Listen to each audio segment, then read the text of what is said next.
Radicals, even the ones you disagree with, force you to think for yourself. What do you care about? What matters to you? They stimulate your mind. They make you come up with ideas. A society without radicals would just atrophy. All the best, weirdest, most exciting ideas for change, they come from people that everybody else says is crazy. Only crazy people often are brave enough to think outside the way that we do things. We're not active citizens anymore. We don't question the basics of how we live. To me, the biggest danger in society is self-censorship. It terrifies me.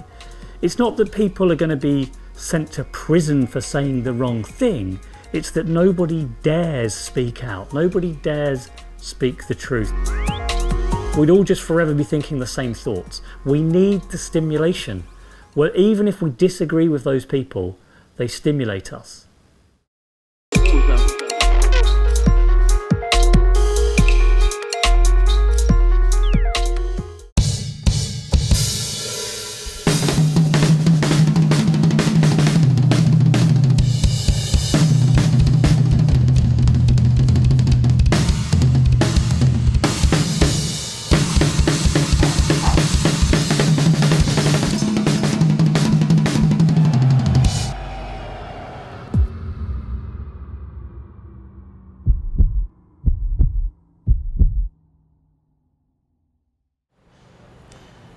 This week on the show, we have our old friend Jamie Bartlett back on the show. His first book, The Dark Net, taught us about what was going on inside the digital underworld, and now he's back with his next publication, Radicals, where he talks about what he learned from radical people doing radical things. A lot of time it's online, whether it's techno-futurists or crypto-anarchists or polyamorous people or people messing around with psychedelics. He says it's the radicals that we must listen to and learn from, because it's those people that are going to give us the new ideas. And as opposed to just marginalizing them, we really need to listen and learn from them. I love Jamie. I love the way he looks at these things. And to be honest, we are radicals here at London Real, especially when it comes to psychedelics and a lot of the other things that we talk about. So I believe him. We do need to listen to these people, because a lot of times they give us signs of ways we need to think, behave, and act. So you're really going to enjoy this show with Jamie. It's really meaningful. He has a real purpose, and you can learn what it's like to be a writer and to do this crazy thing called creation of content. And if you want to create your content and start your own show and broadcast yourself, well, you're in the right place, because I'm teaching you all of the exact steps we use to start London Real. And so for 8 weeks, our Broadcast Yourself product will teach you how to get amazing guests, how to set up your microphones, how to connect with your 1,000 true fans, how to find your voice, but more importantly, how to have real, meaningful conversations for maybe the first time in your life in this crazy digital world. So if you want to check that out, come join us, londonreal.tv/broadcast. I'll be personally mentoring you. And hey, it might turn in even to a 7-figure media business like London Real. So there you go. Now I leave you with Jamie Bartlett and all of those radicals.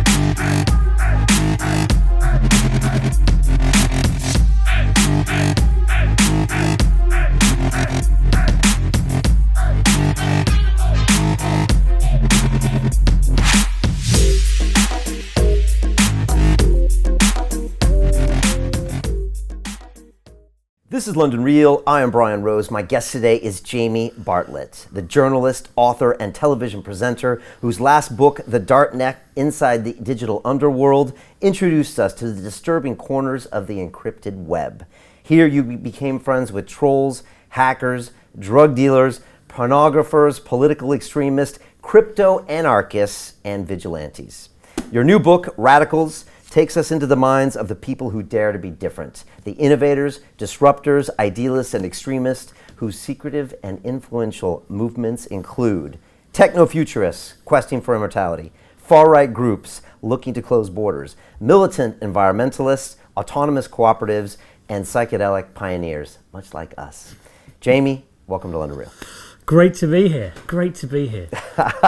It's great to have you back. The last show you were here, I just remember being absolutely captivated with the stories that you told me about, the digital underworld. And what I love about it is, first of all, you're a storyteller, and great storytellers don't exist anymore. So a lot of us know about these movements and these types of people, but you have a great way of humanizing it. And I think it teaches people and maybe gets some empathy and some understanding the way that a blog article or this or that wouldn't do it. So, I love it. Well, without this being a love-in, yeah. I mean, you give me the time to explain those stories. So that's why it's so great to be here, because these things do take time to understand. Too often you get these little snapshots of people and their ideas, 20 seconds in the media or on the television. But to really get to grips with ideas, political ideas, you've got to put the time in. You've got to really listen. You've got to really think about it. And that's the thing. I mean, with this book, I wanted to write a book about politics that wasn't boring. So many books about this is what turns people off politics. It's so boring. But there are some amazing people out there trying different things about how we live. And the amazingly fun and exciting times you can have with those people if you put the time in, it's incredible. So that's what I wanted to do. A story about politics rather than a dull philosophical piece about politics. Yeah, and what I found with your first book, or your second book, I guess, the last book, is that the people that I had a two-dimensional conception of, whether it was the webcam girls or the guy that goes to the far-right demonstrations, saying horrible racial slurs at people, were actually these humans. And they weren't exactly who you thought they were. And sometimes they didn't even like the movement they belonged to. And after you told me the story, or the webcam girls or something, you're like, oh, wait a second. That could be me in a different reality. And it was just a great way of understanding them without judging them. Has it changed your views in any way when you see people on the net that are annoying you, or you see these personalities that are saying things, you're getting frustrated with them, or you're reading stories about the bad guys on the internet? I hope what it's done is made people just stop for a second and think, wait a minute, there's a person behind the screen, and I bet they're not how I imagine them to be. I bet they're different. I bet they've got a story. I bet there's something about their lives. There's something that I should maybe not judge them immediately. Try to imagine that they're humans with their own issues or their own hopes and their own fears. And that's, the internet sometimes kind of gets in the way of that. Yeah. And every time you actually meet with people in person, speak with them, you get a totally different view on things. Yeah, same with me. So I'm lucky enough to get people in my flesh right here to talk to them. And the biggest example, I think, was Ken Livingston. I mean, I try to be objective. I'm in the goddamn media business, and yet I think Red Ken's coming over, right? But he rolls up, he takes the tube, he comes in, he sits down, and for an hour he tells me how he got the Olympics to London, about how he did all these things. And at the end of the day, I found a guy who really cares about London and about the people, and he's doing his best to do his job. So yeah, I mean, I get reminded all the time of humanism, but the internet is not what you said. It actually does the opposite of that. The internet gives us short little sound bites. It's divisive. It makes us hate. It makes us panic. It makes us react. Most of the internet just does that, unfortunately. It can, can't it? And that is maybe why some of our politics at the moment is feeling really divisive, really quite corrosive, really angry, really partisan. Apparently the American Congress is more divided than it's ever been.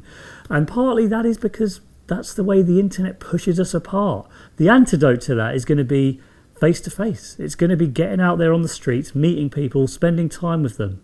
That is the answer to some of the problems of our divided politics. How we do that, I'm not quite sure, but I'm convinced that when you're in face-to-face with people, talking about political ideas, talking about things that you disagree with, you get so much more out of it when you see them in real life. Yeah, I totally agree with that. And when I've seen the last couple of attacks here in the UK, first in Manchester, and the next one on the bridge you just crossed, right? London Bridge, to get over here. Saw all the flowers up. there. Really? I mean, it's really close to where I work. So Wow.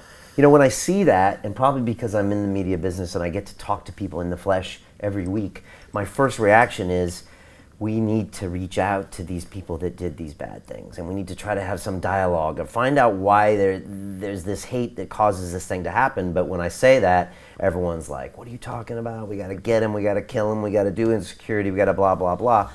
I'm curious, from everything you've learned and see, and you live in London, when you see an attack like that happen, and then you see the news media coverage, and then kind of the fallout, what is your read and reaction on that whole thing? Because it's not just the incident itself, it's not just the people that died, it's all of the stuff that comes with it.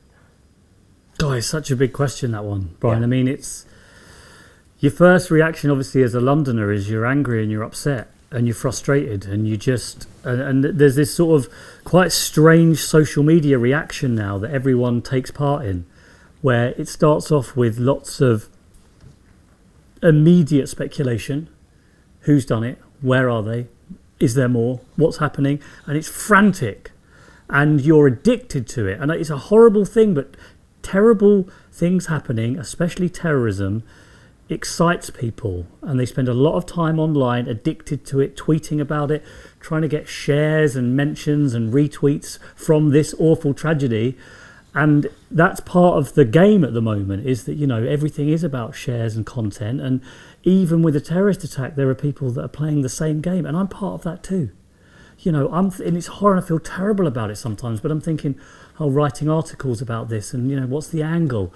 And so sometimes being in that media bubble, you have a very strange look at this thing. You almost lose your humanity because you're seeing it through the lens of your own profession. And I found it very, very difficult sometimes to actually deal with these issues, you know? Yeah. I was with a major PR company here in London, and before the attacks, and he said, Brian, I was in one of these newsrooms, and they said, and this is after Westminster Bridge happened, and he said they try to see how long they can kind of extend the tension. Can they go 4 hours? Can they go 2 days? Can they do 3 days? So they introduce new stuff and just try to keep this aggro going because the ratings go up. Yeah, and we're all part of it, you know. Yeah. We're all in some ways responsible for that, because we are all clicking and watching and viewing and addicted to what it's like. Outrage and horror and terror has an addictive quality about it, I'm afraid. Yeah. But then the aftermath. I mean, the thing that really worries me is that the aftermath of terrible things like this is ever more government control over radical or extreme ideas. You know, the first and most natural thing is to say, why didn't we prevent it? Why didn't we stop it? We need to prevent these things from happening. We need to prevent the ideas from having airtime. We need to prevent the people from communicating. We need to have greater surveillance controls. The sort of default reaction is always more control over things. And especially in ideas, it's always that we need to somehow prevent the radical ideology from having the opportunity to spread somehow. I don't think that's the right approach. I think in the end it's better to have ideas out there, people to talk about it, people to be open about what they think about things. Right. The worry is, I mean, the government has an anti-extremism program called Prevent. Yeah, tell me about that. And the idea is that it tries to stop people supporting terrorism, and it sort of undermines the support for extremist ideology. And it started off a decade ago or so, really targeted on stopping Islamists using violence. It was a really narrowly targeted program after 2001. The idea was that there are some radical Islamists who might consider using violence in pursuit of their aims, and we could try and persuade them not to use violence. We're not going to change their ideas, but tell them that convince them, persuade them, almost force them to accept that violence isn't the answer. And over the last 10 years, that has just spread. It's got bigger and bigger and bigger. And now it's sort of about any idea that's not in support of Britishness, or is against British values, or is against democracy, is considered to be in some ways a little bit dangerous. And we need to maybe report that to the authorities, and then people will have an intervention so that they're not going to be sort of infected with these radical ideas. And it starts off with Islamism, and it gets bigger and bigger, then starts including far-right groups, then far-left groups, and then before you know it, anything outside the little tiny narrow window of acceptable political views is going to be deemed extreme. And then liberal democracies and the idea to think differently is going to be too dangerous. People will be afraid of it. And that is what I worry about the long-term effect of terrorist attacks is that it closes down the kind of opportunity for people to think differently. Because even ideas we disagree with, they don't get beaten by being silenced. Yeah, it sounds like a bad science fiction novel, what you're describing. We're kind of living through a bad science fiction novel, aren't we? Yeah. And so this plan is really, they go down deep and they just try to nip it at the butt, these radical ideas, which is really quite ridiculous. You think we should air them and talk about them and try to have some type of discussion around that as opposed to extinguish? Yeah, absolutely. Absolutely. I mean, a lot of it is the culture that it creates. To me, the biggest danger in society is self-censorship. It terrifies me. It's not that people are going to be sent to prison for saying the wrong thing. It's that nobody dares speak out. Nobody dares speak the truth. Nobody dares say what they really believe. Because even if the government says we're not going to arrest you for saying radical things, but you might have to have an intervention where we'll talk to you about those ideas, that's enough to stop people feeling like their ideas should be talked about. A true liberal encourages disagreement, encourages dissent. A true liberal seeks out the devil's advocate and wants them on the stage saying their piece because it forces everybody to think for themselves. It forces you to determine what you care about. Anything that stops that undermines that makes people feel nervous about speaking, that worries me a lot. And I think, unfortunately, that could be the direction that we're heading in.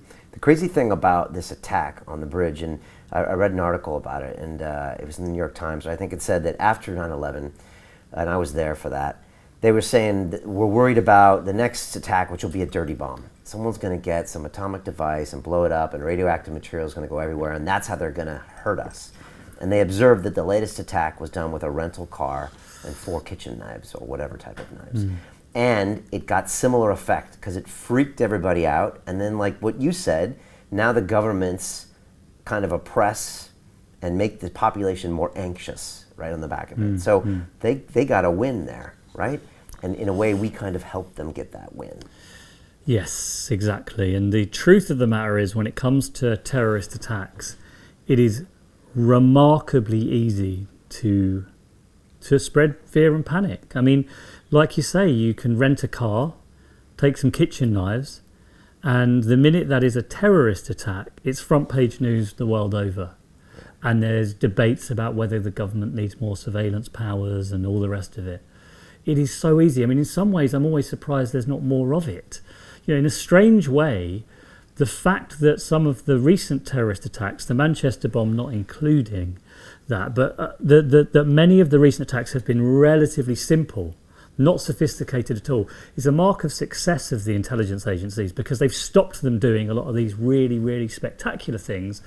And so now terrorists are sort of reduced to these very, very rudimentary attacks. But the problem is the effect is the same on the public. Yeah, and if not more, with digital media magnifying it and the kickback, and it sometimes can be worse. So yeah, and I agree with you. I mean, these were still lone wolf attacks, obviously not really planned or funded by, in my opinion, any major organization, more of a grassroots effort. So that's a sign. But still, they're having the same amount of terror. Just like we saw when they hijacked planes in the 70s, you're on international television station with some guy holding a gun to the pilot's head. It freaks everybody out for the first time. So, we talked about terrorism. It's spectacular. It's a media show for the terrorists as well. They know this. They understand that their content is viral. Right. And I know it's weird to use those words. I mean, we're in Shoreditch, so it's sort of advertising terminology, but that's what it is. It's viral content, and they know that. And some of them go to some effort to make sure that it is shared widely. And you've seen that ISIS's sort of propaganda wing kicks into action the minute anything happens. They are spreading these videos around, they're spreading rumours around, they're sharing the videos around, they're claiming responsibility for it, because they want to ramp up the media impact of their work. And they say themselves that the media jihad is as important as the physical one, because it's a battle of ideas for them. The attackers on London Bridge had fake explosive devices taped to them, and they were, of the opinion that might have been to keep the police away at the time, but it might have been so those videos and selfie pictures would go more viral. That's crazy. Is it crazy? Well, think about this. These guys are often young Westernized guys. They've often been born here, or at least spent a considerable amount of their lives in Western countries, in their 20s. Is it really that strange that they're thinking about viral videos? No. They've grown up with this stuff. The problem is, the people working for our intelligence agencies and our governments, they haven't grown up with this stuff. This is kind of new to them. This is weird. To terrorists in their 20s, this is absolutely natural. Nothing is more obvious than trying to make your video go viral. Yeah. We talked about terrorism last time you were here, but over 2 years ago, what do you see besides some of the things you said about how they are embracing the web? I mean, obviously ISIS is very good on social media, right? They kind of know what they're doing. They're doing some of the things that we're talked about here. Is there anything else you're seeing, or where do you think we might even be a few years from now? Can you see the tools that they'll be using? Because again, it's all about the reaction. It's not really about the body count. It's just about the terror reaction. And the worst part is that the media companies are complicit in some way, as in they are making money on the back of this too. So it's this weird relationship that they have. It's almost the Manchurian candidate relationship, where the corporate Western media companies are doing better when the radical Islamic groups attack. That's weird. It is weird, but it's not only about radical Islamist groups. I mean, they also fell in love with Donald Trump. They know the sorts of stories that people love clicking on, and they will provide it. And that is also understandable, because they are commercial companies that want to get revenue. So there's nothing strange about that, but it does create, I think, a dynamic that all of us feel slightly uncomfortable with. But I'm not sure there's much we can actually do about it. Yeah, I think Trump and ISIS both equally are skilled in manipulating the media for their own ends, which means shock and awe, give them something to report. They know it'll be consumed by us, and it will go viral on the back. Trump is probably the first genuinely social media president. Right. People said Barack Obama, but that was because he did some clever advertising on Facebook. Yeah. I think the candidate that understood social media better than anyone was Donald Trump. And people say, he doesn't know what he's doing, he's ridiculous. No, I think he's a genius on social media. Everyone in the 90s imagined that our politicians in a digital world would be like professors. They'd be really informed, and they'd be really smart, and they'd be kind, and they'd be knowledgeable, and they'd be decent people, and all the rest of it. What they didn't counter on was the fact that social media is making us more emotional. I don't think it's making us more analytical. And as a result, it's those politicians that can really grip your emotions.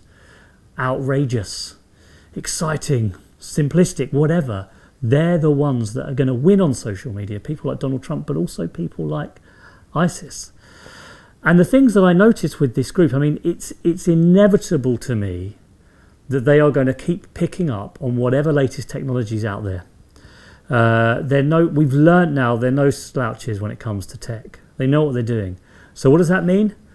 In the next 12 months, I'm convinced they will start using ransomware, like we saw with that attack on the NHS. Right. Can you explain that to people that don't understand it? So we had ransomware is a type of software that you can buy on the dark net, actually, for very cheaply. Maybe you should edit that out so people don't want to buy that. But it's stuff that it's malware that you can infect someone's computer, and it encrypts the hard drive of the computer, which renders it practically unusable. And you have to pay a ransom in Bitcoin to get it decrypted, to get all of your stuff back, whether it's your family photos or your important work files.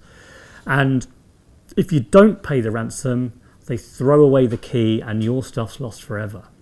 This is potentially a very, very good way of making money for people, because anyone from anywhere in the world can do it from their basement. Right, and they printed a bunch of money on this latest attack that hit the NHS and hit a few other organizations in a big way, but they made a lot of money off the individuals, right, that had to get, and it wasn't that expensive. It was $300. $300, but that adds up. If you can infect 1 million computers and only a percentage, 1 or 2% of them pay $300 each. That's a lot of money. And in addition to the money, it's huge amounts of disruption. We saw what happened with the NHS. There were operations being cancelled, waiting lists extended. Yeah. This is our networked systems are incredibly fragile in some respects because we're so reliant on them. Right. And I think it's inevitable that groups like ISIS are going to turn to things like computer hacking and ransomware in the next 2 or 3 years, and we're going to have this kind of weird hybrid of techniques that we've associated with hackers being used by terrorist groups. Interesting. For their funding or for other reasons? It's going to be both. Okay. They will be working out any way they can how to exploit the technology that's out there for their own good. And that's going to include things like hacking into a wired house, a house that's in an Internet of Things, right, where people have their fridges and their irons and their televisions and everything else connected to the net. And lock you in. They will work ways out, and there will be a media story saying ISIS has hacked in to people's fridges, done X, Y, and Z, infected computers with ransomware, and that will be the big story in the next 12 or 18 turn out the pilot months. light, turn the gas on, kill you from abroad. Exactly. And imagine, we talk about terror, we talk about people being worried. The idea that the fridge in your house or your cooker could be accessed by terrorists to do harm to you. I mean, we're talking about getting right into your home. So that's I don't like to project these depressing things, but we've got to be ready for it. We know that these people they're incredible innovators. They're always looking for ways to exploit the system. And the other thing I see, ISIS, terrorist groups and extremist groups go in waves. Things become fashionable and they go out of fashion again.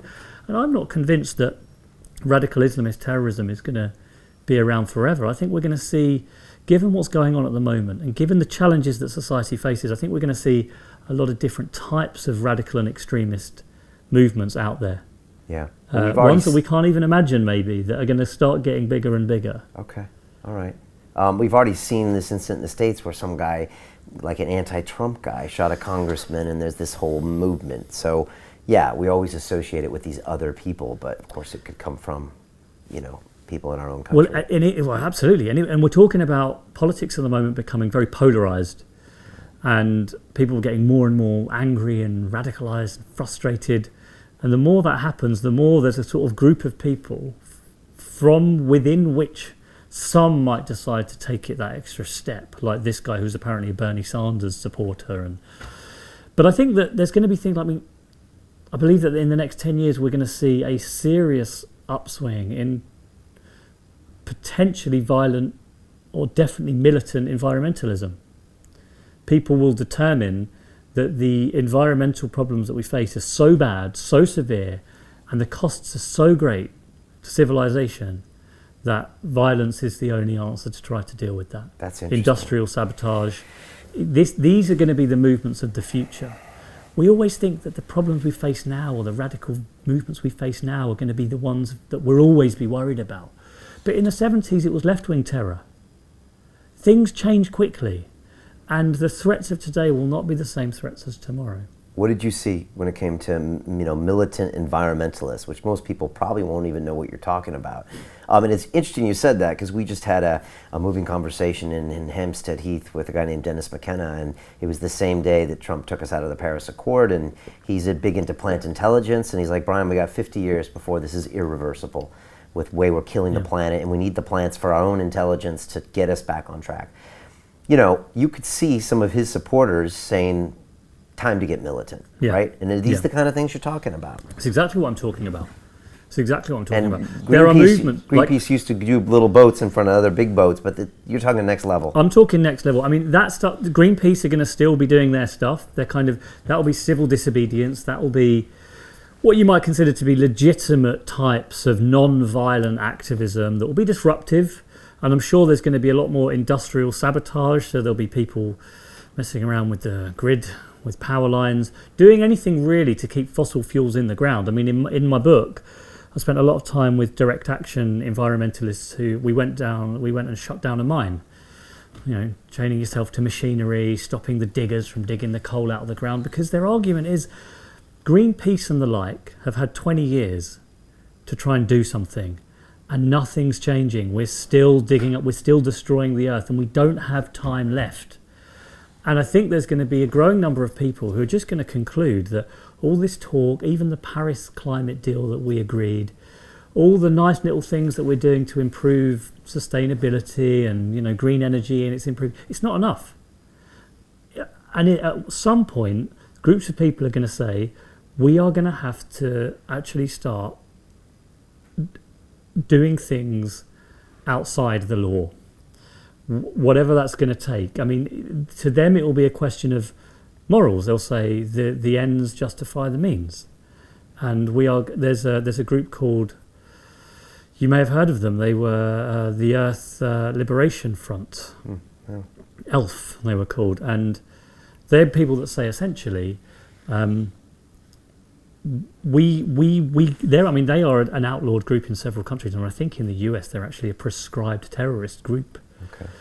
Because they think that in the end people are responsible for destroying this planet, and if you have to commit acts of violence against those people, then you have to do it. Okay.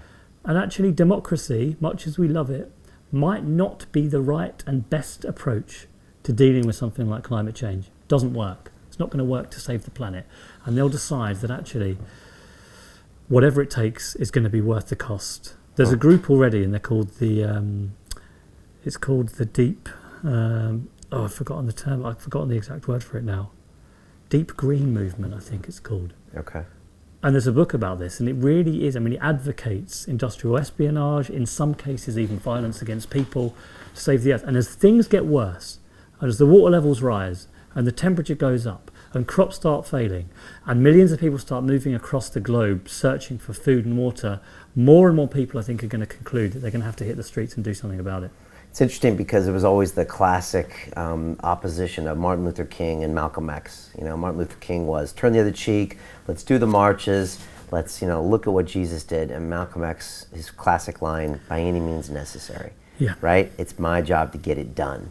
And I was talking with Douglas Rushkoff recently, and we're talking about this obsession with growth, and these companies are just making all these decisions based on profit and growth. And it's like, well, where's going to be the point where us as humans, we say, this has gone too far? And maybe it's going to be one of these militant operations that just says, hey, wake up. But that's scary. So it is scary, but honestly, I think this is going to be, in the next 10 years, this is going to be the thing that we'll be talking about in the same way that we talk about Islamists now. We'll be talking, saying, what are we supposed to do with these environmentalists? Crazy. What are we going to do about them? Do we work with them? Should we talk to them? Some people will say, but they got a point, and other people say, but violence is never legitimate.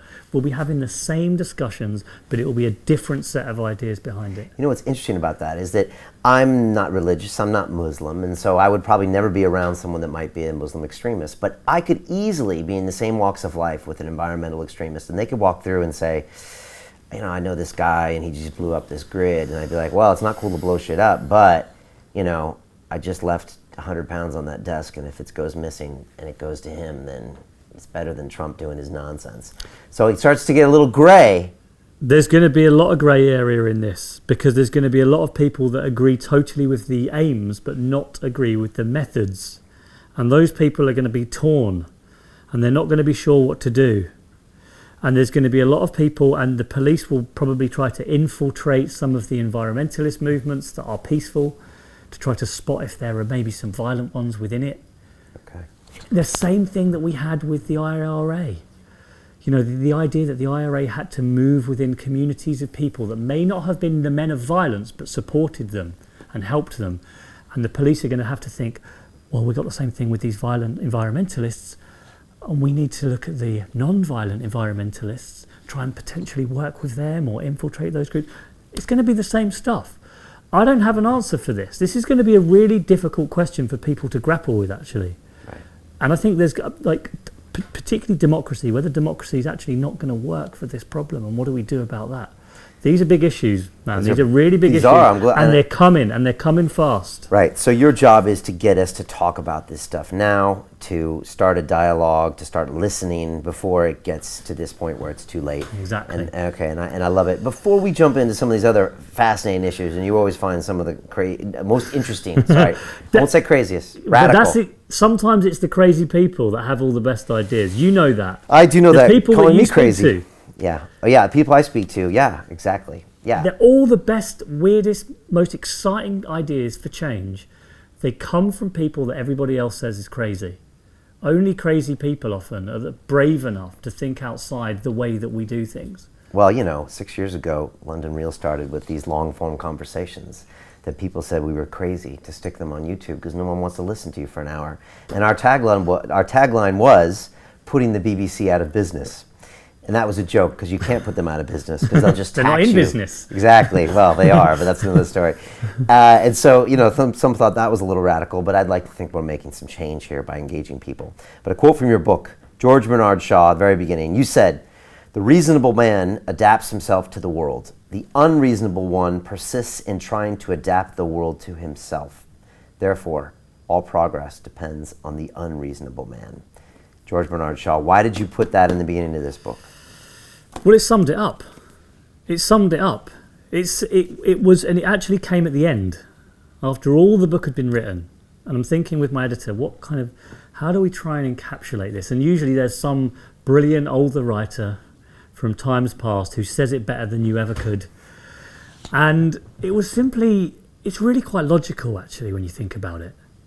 Most of us are, we play by the rules. We play the game as it's supposed to be played.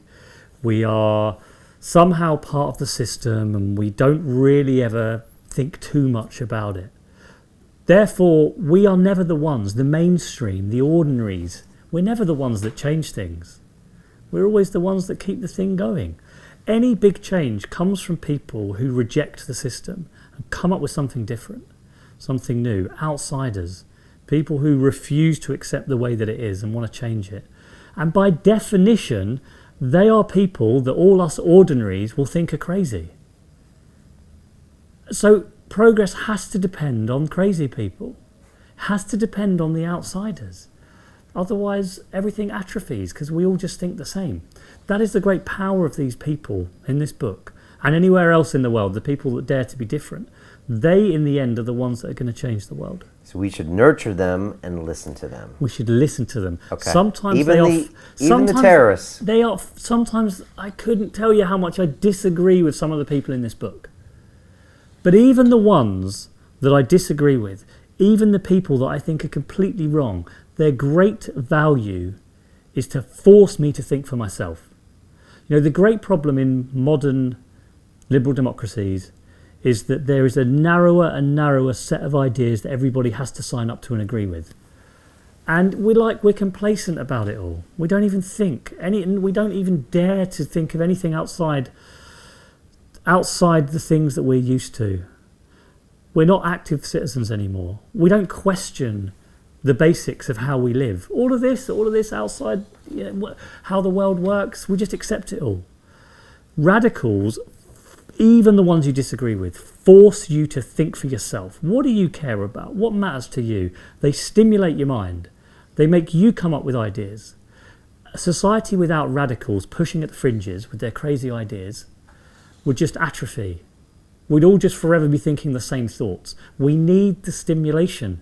Well, even if we disagree with those people, they stimulate us. And that is, when I think about the challenges society faces coming down the line, we need an active group of citizens who are brave, who are thoughtful, who are engaged, and radicals makes you do that. I had a school teacher once say something to me, and I was raising kids at the time, and he said, "Brian, behavior is feedback." And I was like, what the hell are you talking about? And he said, your 10-year-old, might say something, but the way they act is feedback on how they feel about you. And so you could say that about these radicals. You could say that about this terror incident on London Bridge. It happened for a reason. Now, you might not agree, and it's horrific and blah, blah, blah, but it means that someone's disaffected enough to do this thing. Someone's not feeling good. Someone's feeling marginalized. The discussion wasn't made. So yeah, I think you need to take note of that message and all these other radicals' ideas and messages, because it's a sign that someone's feeling this way, right? And there's thought patterns out there, and maybe we need to engage. We got to try to listen. We got to try to understand. We got to try to think about it seriously. I mean, just to dismiss everything out of hand. And this is not to defend people that go around killing each other at all. But there's a big difference between trying to understand it and apologising for it or being sympathetic to it. It's incumbent on us to understand it seriously. And just to say they're a bunch of nutters, that actually saves us the bother of thinking about it seriously. So we can do better than that. And the other thing about groups like ISIS, this is a very uncomfortable thing to say, but there is a value even in them existing for liberal democracies, because they force you see how they live, you see the barbaric nature of what they do in Syria and Iraq, and it forces you to take a side. It forces you to become politicized. It makes you realize the value, the amazing thing that liberal democracy actually is. We're so complacent about liberal democracy. Democracy doesn't mean anything to us anymore. It's lost its vitality. People don't trust it. Majority of people born in the 1980s don't even think it's essential to live in a democracy anymore. Liberalism needs, and democracy needs to be under threat. I know that's a horrible thing to say. It needs to be threatened, because threats to something you cherish makes you value it, makes you appreciate it. So even the worst groups have potentially something very valuable for a liberal democracy, which is it forces us to think. We've got to listen to what these people are saying. We've got to try to understand what's motivating them. Not because it means that we agree with them, but we need to understand them if we're going to solve the problem. But also, it politicizes us. I care a lot more about liberal democracy now, ever since I've seen what ISIS do, than I did before they existed. Politicise me. And that's important. You're a radical. I actually think I'm a conservative. Could you seriously? I approach these groups with a really, really high degree of skepticism, and I'm always thinking, no, like, it's natural in me. I think I'm too old to be a liberal and a radical now. I'm a conservative, but I see the value of radicalism for the health of our society. And what worries me is that we have so little of it now. People don't dare to be different, and that's the death of democracy and liberalism. Tell us about you first before I want to hear about some of these other stories. What the hell is a nice guy like you from London doing in all this craziness? Did you ever think this was going to happen, that you'd be going into these groups, with the last book and with this stuff? How'd you get into this gig? It's just, I never thought of it. I come from a really ordinary background. My parents aren't academic people. Family's not really university types. I actually, when I was 18, I thought I was going to work in a supermarket. I was working in a supermarket, and I was going to go on the management training scheme and work in a supermarket. Right. That was my career. And I don't know what happened. I just thought, I want to try and do something different. I want to get out there and see the world. I want to try and make something of myself. And I know this is really boring. I'm not a particularly intelligent person, but I work really hard. I think I outwork everybody. Maybe you, not including you, but I outwork nearly everybody else. I'm a really hard worker, and you can get so far. What do they say about persistence, perseverance? They've been my watchwords. I just work as hard as I can to do as much as I can and it's got me so many things that I never expected. And I think coming from quite an ordinary background, I think it's really helped me to get into the mindset of people. I think I can sort of see where people come from, frustrated people like where I came from, there really wasn't much going on, there wasn't much opportunity, people didn't have great aspirations for their lives. And I think that somehow has helped me to be able to get in with groups, to understand where groups are coming from, to understand frustration, because I've also felt it a bit myself. So I hope that what that's allowed me to do is to be a bit more natural with people and quite open with people, and they sort of trust me to let them into their worlds. Well, building a rapport is so important for you with these people. And well, it's everything. It's everything. Without that, you have nothing. Because they're really trusting you with a lot of their inner secrets, right? Yeah, and it's kind of a great burden, you know, because people really trust you. Continue watching this fascinating conversation for free by clicking on the link below to visit our website, and I'll see you on the inside. It's almost like a dirty word. Yeah, it is. Workaholic. But I'm sorry, I turn workaholism into a positive. I'd rather be addicted to working than addicted to booze, because I produce something. So we find our addictions. The key thing is finding an addiction that's productive. You know, and to me, I find it in work, and I enjoy beating people at stuff.